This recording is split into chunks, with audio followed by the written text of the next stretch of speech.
Hai semua, selamat datang di channel ini. Perkenalkan, nama saya Desa Srinadi. Saya mahasiswa Universitas Pendidikan Ganesha, Prodi S2 Pendidikan IPA.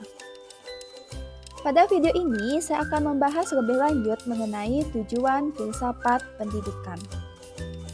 Nah, sebelum kita membahas apa tujuan filsafat pendidikan, sebaiknya kita mengkaji terlebih dahulu pengertian filsafat pendidikan.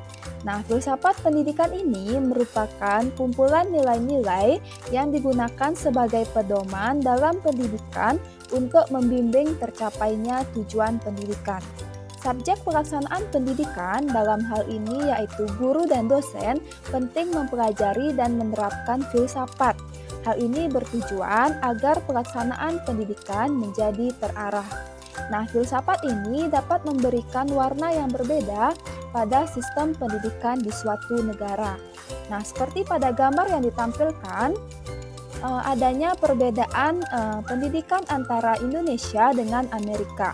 Nah, di Indonesia mewajibkan siswanya untuk menggunakan seragam saat bersekolah. Sedangkan di Amerika tidak mewajibkan siswanya untuk menggunakan seragam.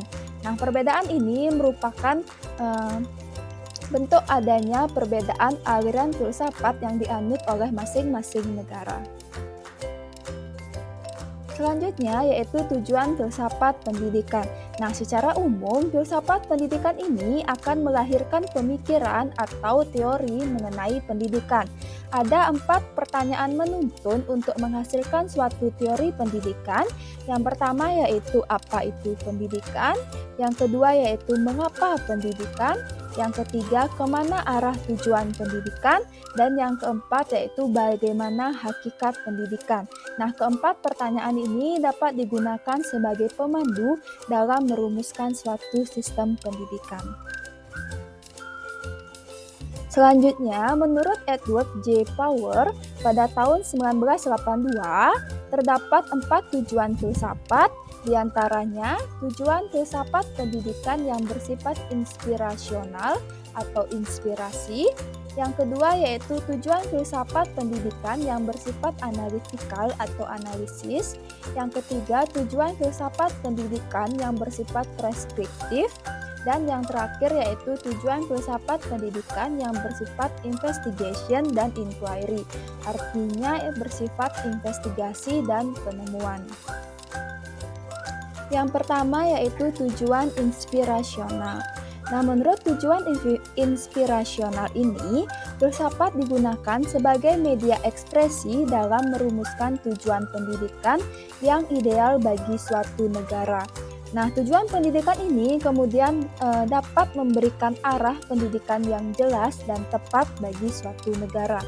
Nah, ada beberapa ahli yang merumuskan tujuan pendidikan, salah satunya yaitu Plato pada tahun 427 sampai 348 sebelum Masehi, yang mana Plato mendefinisikan tujuan pendidikan yaitu untuk mendidik manusia menjadi warga negara yang cakap, bertanggung jawab, mampu berpartisipasi dalam kehidupan masyarakat dan bernegara sesuai dengan statusnya dan tingkat kebajikan yang disumbangkan pada negara idamannya.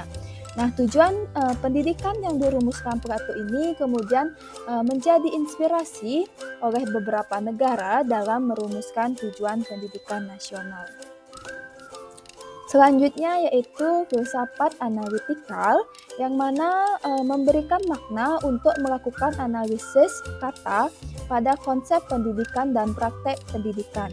Nah, filsafat analitikal ini pada seorang guru dapat diberikan makna untuk menganalisis konsep pendidikan seperti pendekatan pembelajaran, strategi pembelajaran, metode pembelajaran, dan model pembelajaran. Nah, contohnya itu guru melakukan analisis pendekatan student center sebelum mengimplementasikannya di dalam kelas. Hal ini bertujuan agar guru mempunyai pengetahuan sebelum menerapkan pendekatan tersebut di dalam kelas sehingga nantinya dapat berjalan dengan efektif. Selanjutnya yang ketiga yaitu filsafat preskriptif. yang mana filsafat ini digunakan dalam penentuan arah dan kejelasan sistem pendidikan suatu negara. Nah, adapun contohnya yaitu perumusan kurikulum dan KUSP atau kurikulum operasional satuan pendidikan, yang mana hal ini dijadikan sebagai pedoman pelaksanaan pendidikan. Di Indonesia sendiri, kurikulum yang sedang digunakan saat ini yaitu Merdeka Belajar, yang mana kurikulum tersebut digunakan sebagai panduan dalam melaksanakan pendidikan di Indonesia. Tujuan yang terakhir yaitu filsafat investigation dan inquiry, yang mana filsafat dijadikan sebagai pedoman dalam menyelidiki praktik dan kebijakan pendidikan. Nah, hal ini bertujuan agar adanya rekonstruksi pendidikan sehingga kualitas pendidikan dapat meningkat secara berkesinambungan. Nah, adapun contoh dari filsafat investigasi dan inquiry ini yaitu penerapan kurikulum Merdeka sebagai penyempurnaan kurikulum 2013.